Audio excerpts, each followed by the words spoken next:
দেশের পর্যটন খাতকে আরও আকর্ষণীয় করে বাংলাদেশকে বিশ্বের কাছে তুলে ধরতে জেলা প্রশাসকদের পরামর্শ দেওয়া হয়েছে বলে জানিয়েছেন বেসামরিক বিমান পরিবহন ও পর্যটন মন্ত্রী আফরোজা খানম রিতা।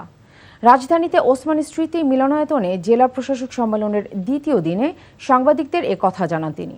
এ সময় বিমান প্রতিমন্ত্রী সাংবাদিকদের জানান, আগামী ৩ মাসের মধ্যেই কক্সবাজার আন্তর্জাতিক বিমানবন্দর এবং ডিসেম্বরের মধ্যে থার্ড টার্মিনাল চালুর উদ্যোগ নিয়েছে সরকার।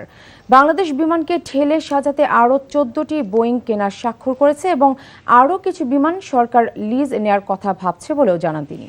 চলমান প্রকল্পগুলো সুষ্ঠু ও সুন্দরভাবে সম্পন্ন করার পাশাপাশি নতুন প্রকল্পগুলো সরকারের নির্বাচনী ইশতেহারের সাথে মিল রেখে সম্পন্ন করতে জেলা প্রশাসকদের নির্দেশনা দেওয়া হয়েছে বলে জানান পরিকল্পনা প্রতিমন্ত্রী জুনায়েদ সাকি।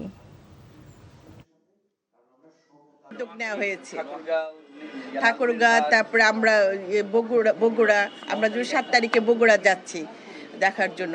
ওইখানে আমরাও চাচ্ছি এখানে ওই বগুড়ার তো থাকবে, এয়ারপোর্ট হবে, প্লাস আমরা ফ্লাইং একাডেমিও করতে চাচ্ছি ওইখানে। সরকারের সুনির্দিষ্ট পরিকল্পনা আছে এবং সেই পরিকল্পনা বাস্তবায়নের সময়সীমাও এখানে অসীম নয়। 17 সালের প্রকল্প নেওয়া হয়েছে, এখনো সেটা চলমান, কয়েক দফা সংশোধন এবং ব্যয় বৃদ্ধি পাচ্ছে, ব্যয় ব্যতিরেকেও সময়সীমা নির্ধারণ হচ্ছে।